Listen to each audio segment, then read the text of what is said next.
Hello and welcome to a commentary channel where content varies.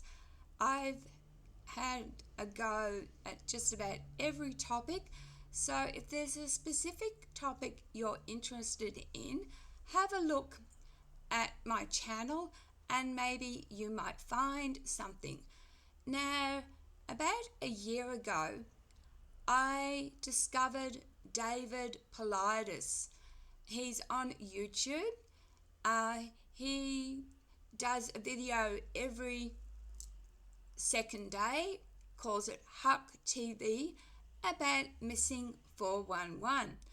And he's such a humble and great man. And I started because he got me interested in 411 cases. So I started doing a few myself. So about a year ago or so, you'll find a lot of brief cases that I've covered. But today I'm going to cover a case that I don't think he has done. Please let me know if he has, and I'm sorry if he has, but I don't think he has. So today we're going to look at the mysterious disappearance of Sarah MacDiarmid in 1990. Let me spell her last name for you. Mac, M-A-C-D-I-R-M-I-D.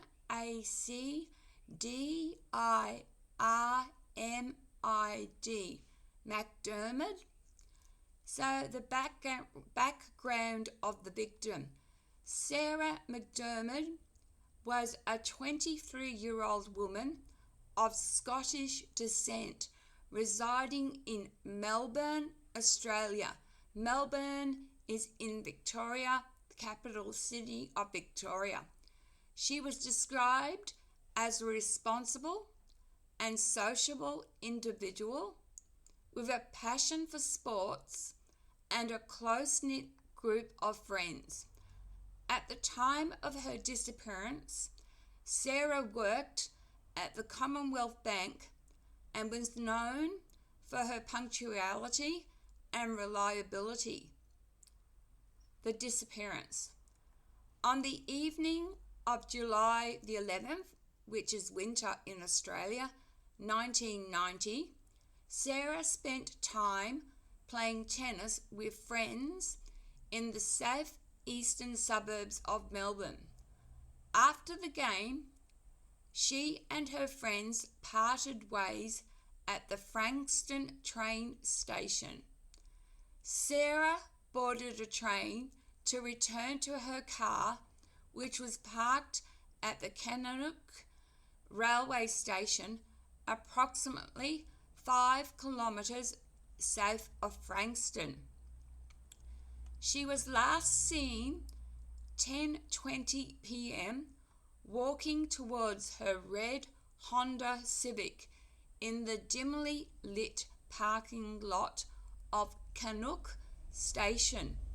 This area was known for its isolation and had minimal foot traffic at that hour. Sarah never made it home that night. The search effort. When Sarah failed to return home, her concerned parents reported her missing the following morning. The police initiated an extensive search operation which included ground search. Officers and volunteers combed the vicinity of Kananook Station, nearby bushland and surrounding areas, looking for any signs of Sarah or clues to her whereabouts. Forensic examination. Sarah's car was found locked in the station's parking lot. A small blood stain was discovered near the vehicle, along with drag marks, suggesting a possible struggle. However, these clues did not lead to any definitive answers public appeals. Authorities appealed to the public for information, distributing flyers, and conducting interviews with potential witnesses. Despite these efforts, no substantial leads emerged. Outcome: despite the exhaustive search and investigation, Sarah was never found. Her disappearance remains one of Australia's most baffling cold cases. Over the years, several theories have been proposed, including abduction, foul play, and even the possibility of Sarah choosing to disappear. However, none of these theories have been substantiated with concrete evidence. Analysis in the context of Missing 411. While David Paulides' Missing 411 research primarily focuses on unexplained disappearances in mainly wilderness areas, Sarah's case shares several characteristics common to these mysterious vanishings. Proximity to water. Kananook Station is near the Kananook Creek and the coastline of Port Phillip Bay. Many Missing 411 cases involve disappearances near bodies of water. Sudden disappearance. Sarah vanished without a trace in a short time frame, with no witnesses coming forward to provide information about her fate. Lack of physical evidence. Despite indications of a struggle near her car, the investigation yielded minimal physical evidence, leading authorities without clear leads. The disappearance of Sarah MacDiarmid remains an enduring mystery in Australia's history.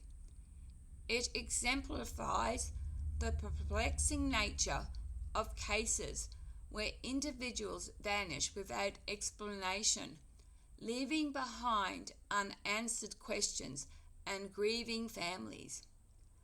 As with many Missing 411 cases, Sarah's story highlights the challenges and uncertainties that can accompany missing person investigations. And I want you to know that this is based on available information from historical records and news reports. Some details may be limited due to the passage of time and the nature of the investigation. And though this may not be like a Missing 411 because of the blood stain, the fact that it was a station that saw very little people, if it was an abduction, was there some opportunist person just waiting for Sarah? That sounds improbable. They would have had a long wait. They didn't know what time Sarah would get there, and they didn't. So it sounds a bit improbable, but it possibly is an abduction. Usually Occam's razor applied to the cases usually is the most is the correct answer, the right solution, and the fact that it was a small blood stain suggests to me that it was an abduction. But as I said, if that was, they were very opportunistic and in a remote area. It doesn't make a lot of sense.